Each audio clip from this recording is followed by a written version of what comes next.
Hi, thanks for tuning in. This is a weekend review for the week ending May 20th, 2022. Looking at a chart of the S&P 500, I have two different counts on the screen because I'm not really sure which one's accurate. Either way, we've got a trend line, which I like to use a lot more than Elliott wave, right? As price approaches these extremes and these trend lines, you tend to get these patterns that form. And those patterns, yes, are still subjective, but a little bit less subjective than some of these Elliott wave counts, because I can go into like 5 different counts here. But regardless of how I look at that, there's a couple constants. A, the trend remains down.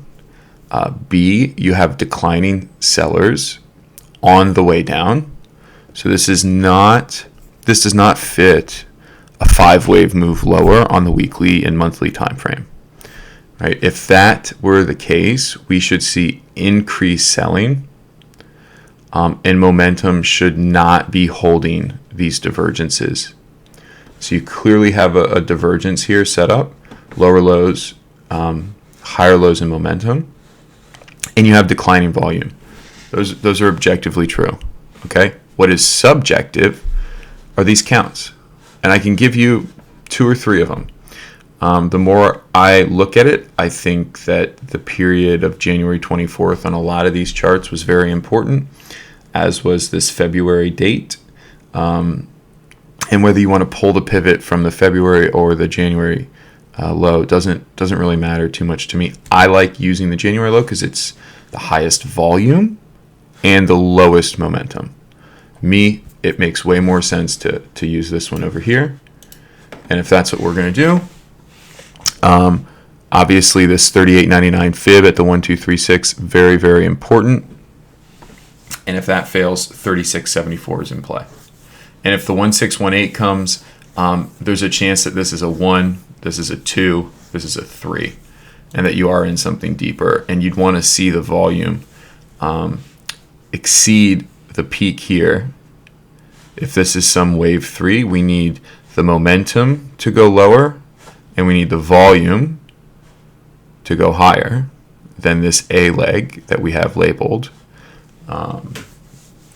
Or certainly, the 2 of these volumes. You would need to see 2 big red volume candles that eclipsed both of these.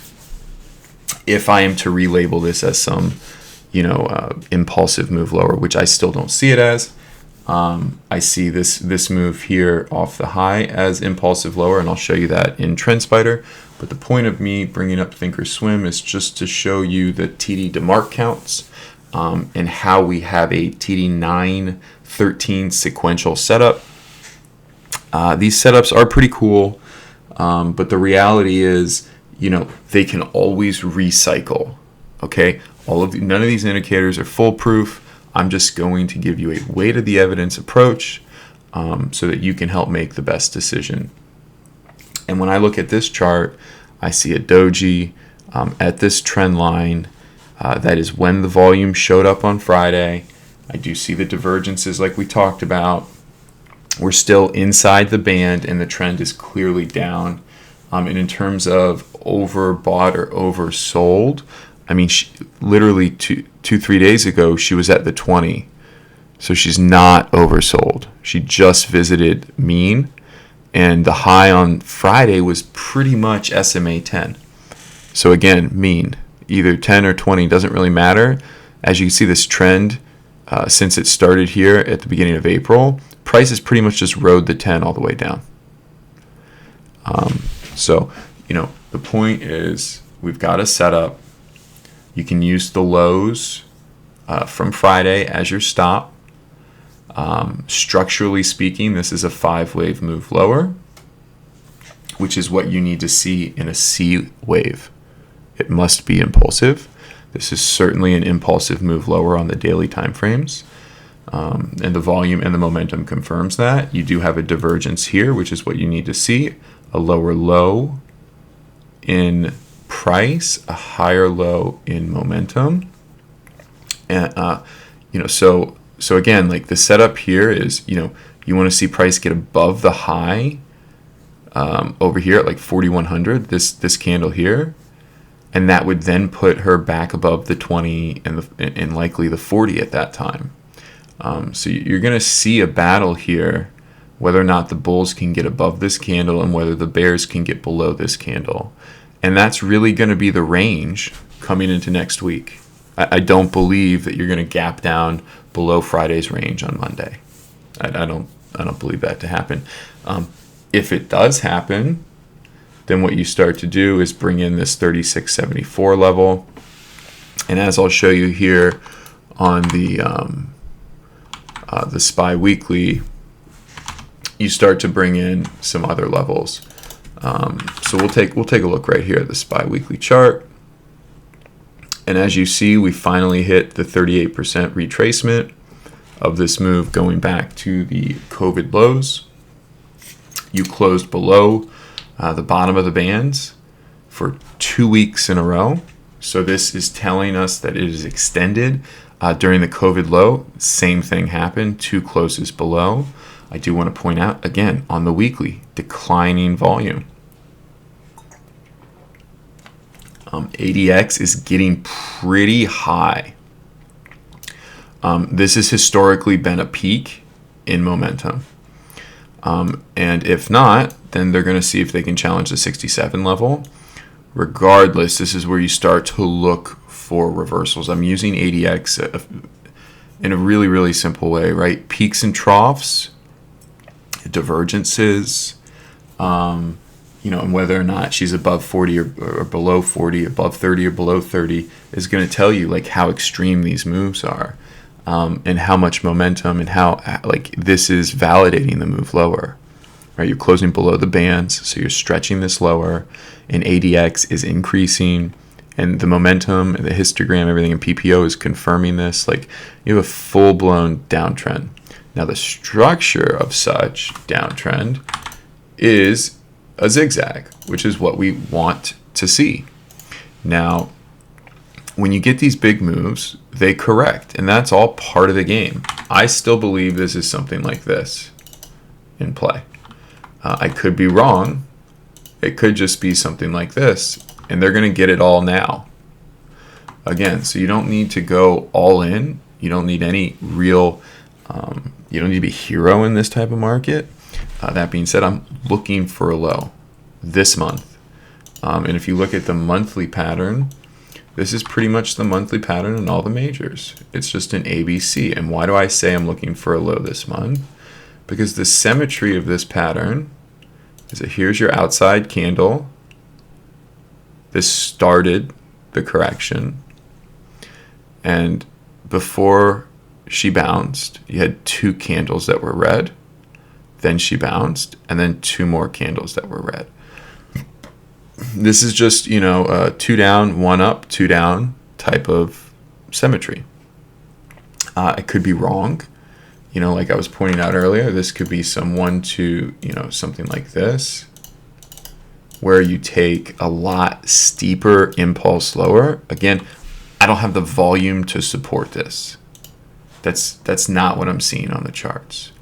I will say you're in a downtrend. It couldn't be more obvious, and you're in this descending channel, right? And let's just take everything off the chart. Let's get rid of all of this stuff. It's too much, right?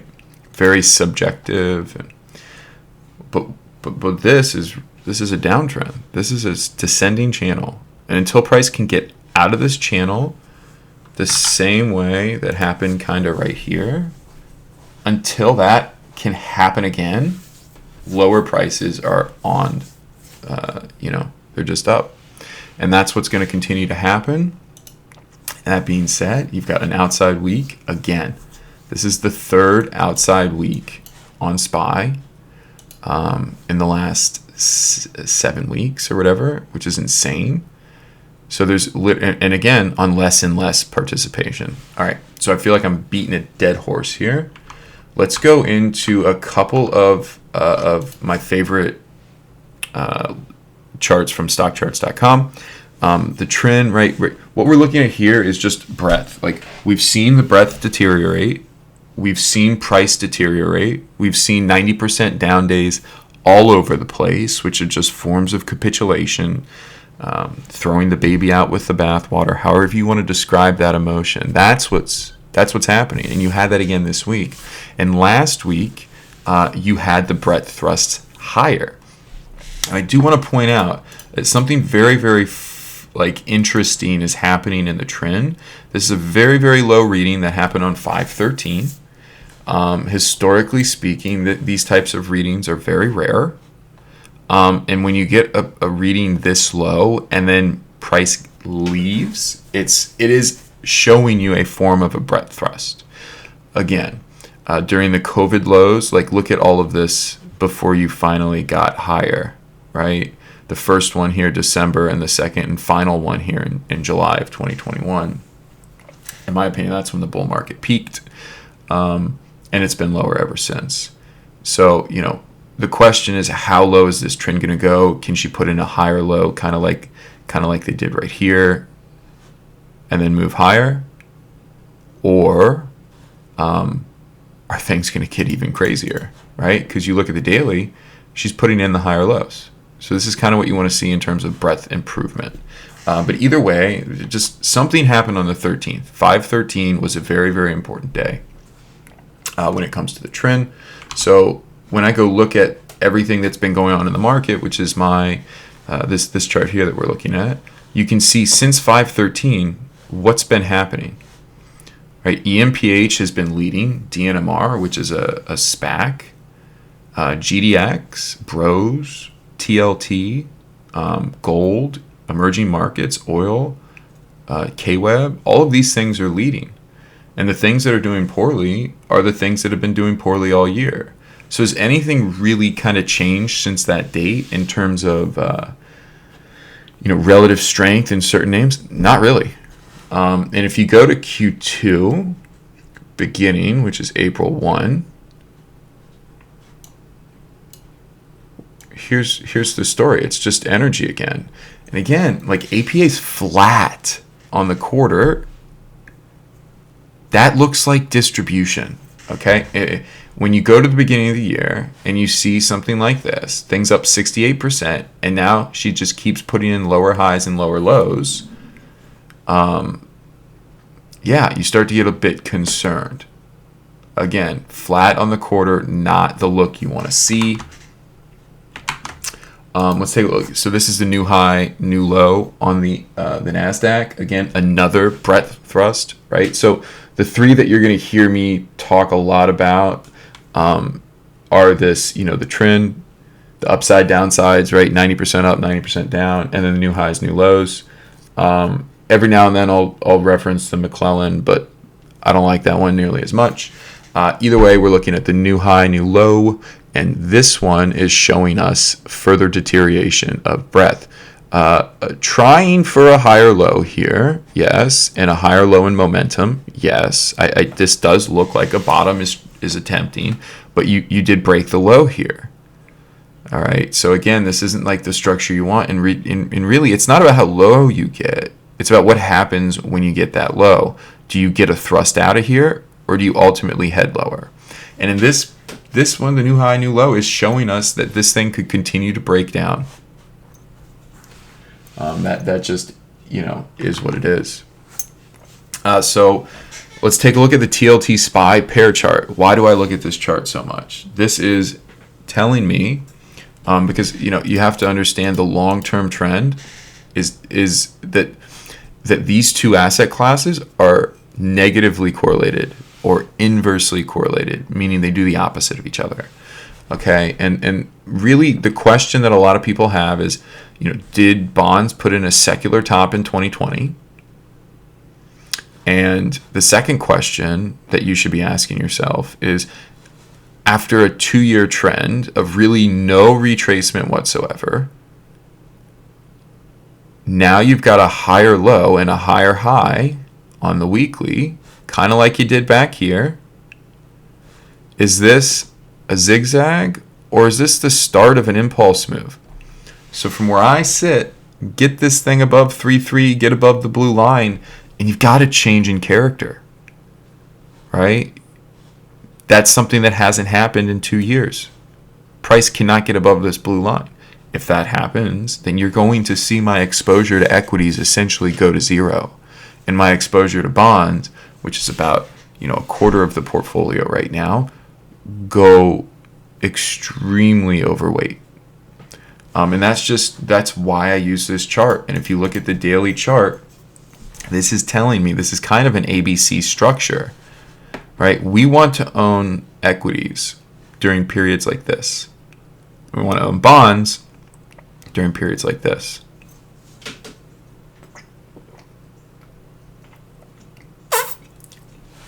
So if you look at this chart, this could certainly be the start of a much larger move. Price got above the 50, gave it back, put in a higher low, and now we're back above it with a higher high. So I'm definitely taking note. Bonds, they have my attention.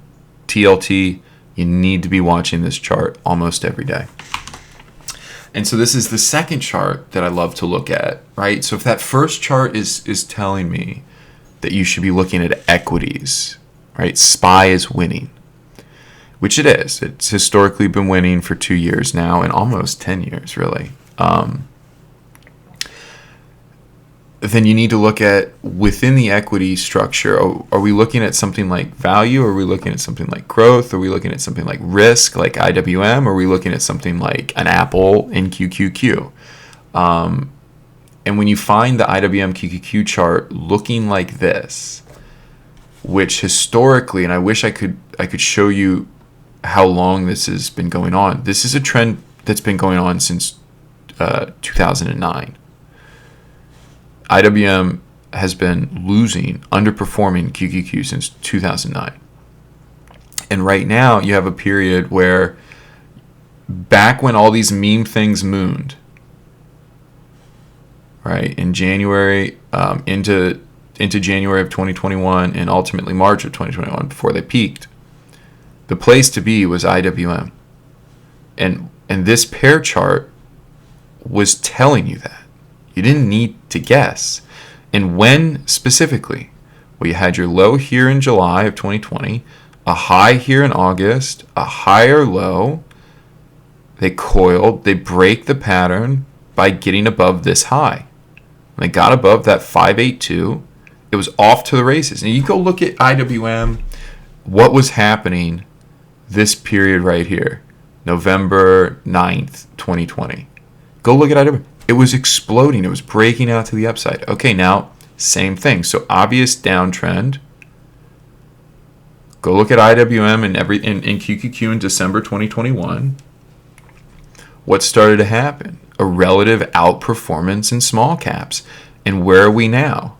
Right? This period where you break above the A leg. So if this is the A, and here's our B or our higher low, and now we're above the A, that's the breakout look. That's the look you need to see a trend change, right? A higher low, a higher high, a higher low, a higher high. That's a change in character. A weekly close above the 40. That hasn't happened since November 23rd, 2020. Go look at what was happening in IWM. Go look at what was happening in QQQ in those charts, and you'll see. And I'll even do it for you here. What happened in November of 2020 on IWM? Oh my goodness, November 9th was the day she broke out. That was the day that pair chart broke out. And then this period, what was the period of performance to own small caps. And since that period, right, because here's your March 2021. Here's your March 2021. Since that period, this chart has been telling me, avoid small caps. In December of this year, it told us, or maybe January, however you want to view this, that it was time to start looking at small caps again. But now that we've broken above this whole level of resistance, you can't ignore it. And if you look at the actual chart pattern, go look at the monthly. The monthly charts are in play on all these, okay? IWM's already put in the 50% correction. Already done it. Now, she could go to 61. No reason says she can't. But she's at the bottom of the band. The bands are curling up. PPO was at 11. It's now at 3. You have a clear 5-wave move higher, and now a clear ABC lower. Now the question is, in time, 1, 2, 3, 1, 2, 1, 2, 3. It's possible that this is going to end this month, if not next month. And if you look at this, where is she? She's at the 40 on the monthly and the 200 on the weekly. Volume is declining, which is what you want to see. But again, the EMA 5 has pinned price lower into the 20, right into this level of interest. And if they go lower, they can obviously head and get that 618 like we talked about at 152. And that's going to start by breaking below 168.90. But if 168.90 holds, you have a low to trade against. And really what I want to see is, how do they close this monthly? Are you telling me they're gonna fall from the 20, fall into the 40 after never touching it, fall to the bottom of the band after not touching the bottom of the band in over 2 years, then just slice through the bottom of the band just to come down to tag 152 because everyone's looking at the 163 to 152 area? I don't know. I mean, maybe it's that obvious. I don't know. I sit here from where I sit, whether you take this January 24th low here, right? We've kind of hit these levels. We can go to 159,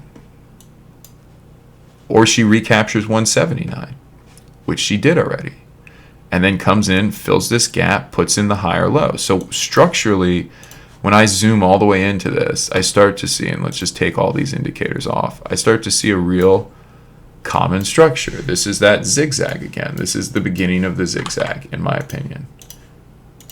ABC up, ABC down, and then this is where the impulse starts. And it's a larger ABC that looks like that. Okay? I believe that's what's happening right now in these. Now, they're in obvious downtrends, but what's the momentum saying? Well, the momentum flipped up. The histogram's positive, and, price is kind of holding at the moving averages. Now, it's really obvious, right? If you can't get above the 20 on any of these charts, and they're all the same, SMA, they're all the same. It's the same setup everywhere, right? Fill the gap, ABC up, ABC down. Right? If they can't start moving up, then this is going to be an impulse lower. And that's what's going to play out this week. So either way, I'm remaining defensive. 50% cash is the only way until you have clarity in this TLT SPY relationship. And right now, TLT is kind of winning. Like, to close the week, TLT started to win. Look at this momentum. Look at the divergence. Break above the A high, right? Like, she's ready to go. But also, that is an ABC structure into this downtrend. So I'm not like convinced that this is it for TLT. So it's we don't have the clarity yet. We're going to know a lot more come the end of this month and the end of June, right? The end of the quarterly candles are going to give a clue across the board about how bad this is going to be for the remainder of the year. Remember, the psychology of sell in May and go away. So all of that's definitely in play. I think I've pretty much covered most of these things here. I want to go over SQQ Q real quick. This thing is trying to do something. Again, right? This is a vicious trend. And it could be just beginning. Either way, it's kind of like trying to top too. Like, I don't It's a tough one, and this trend is clearly up. So if you're going to buy this thing, you just buy it at the 20, and get rid of it if it gets below this trend line. But this structure to me, this looks very corrective, this whole thing. And when you zoom out to the monthly, it's like, was this just some ABC on the monthly, or are they really going to reverse this massive downtrend? Like, I don't want to bet on this, but look at all that volume flooding in. Look at the PPO curling up on the monthly. I mean, is it time to bet on SQQQ? Right? It certainly could be, as long as she stays above 51. Yeah, I mean, you stay above this A high here, 51, 52, there's no reason to not buy this. And when you look at the weekly, like, these candles are horrible. Right? Like, this is not a pretty candle. This one right here on the most volume on the chart. But yet they broke the low of that candle and it was bought right up.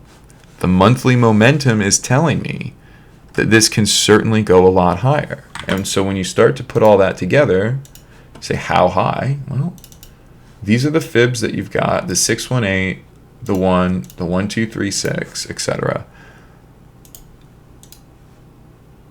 Right at this 61.73. And if they get above that on hourly and daily, 71, 80, 95.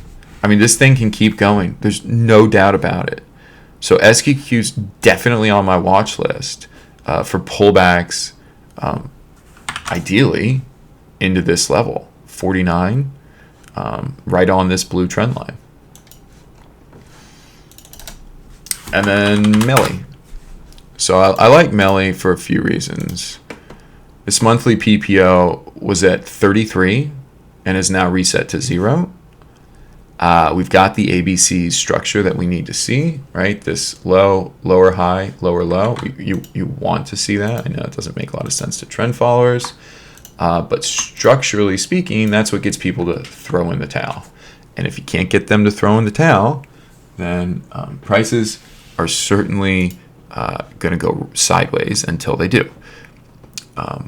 That being said, we've hit these levels. This 744 to 776 is the area for a monthly reversal. And sure as hell, they come all the way down into this level, and that's magically where buyers appear. Okay, so that being said, you're still in this funnel lower. And the closer to the blue line, the better. And if this thing gives up this low, then 474 is coming. It's just that simple. And to the downside, talking another 38%. Let's talk about ARC real quick. Bull cross, trying to break this trend line. Definitely of note.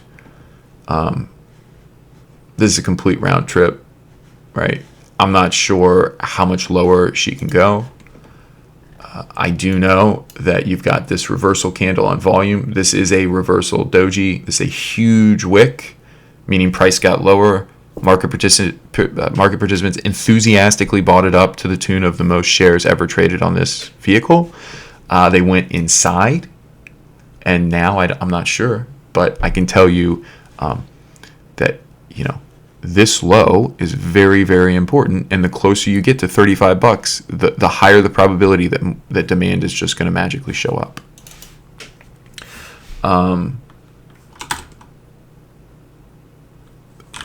Let's take a look at PLTR.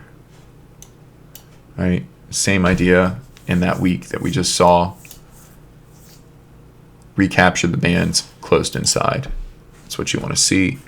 And pretty much all of these names, right? It's going to come down to that TLT Spy Chart. And if TLT is doing this bit, just take everything off so you can see this. Okay, trend line. Just draw it. Either there or there. I don't really care. All right. She's at it. Okay, whether you put it there, whether you put it here, whether you put it here, it doesn't really matter. The point is, she's there. She flipped green. Okay, what's going to happen next? And more importantly, this is a higher low. So if this higher low holds, then the structure is still in an uptrend. Everything statistically is still in an uptrend on that yearly chart. Yeah, watch TLT. If this thing starts to explode, SPY is going to melt down. And from where I sit, SPY is at a buy area. Right now, I am preferring SPY over TLT.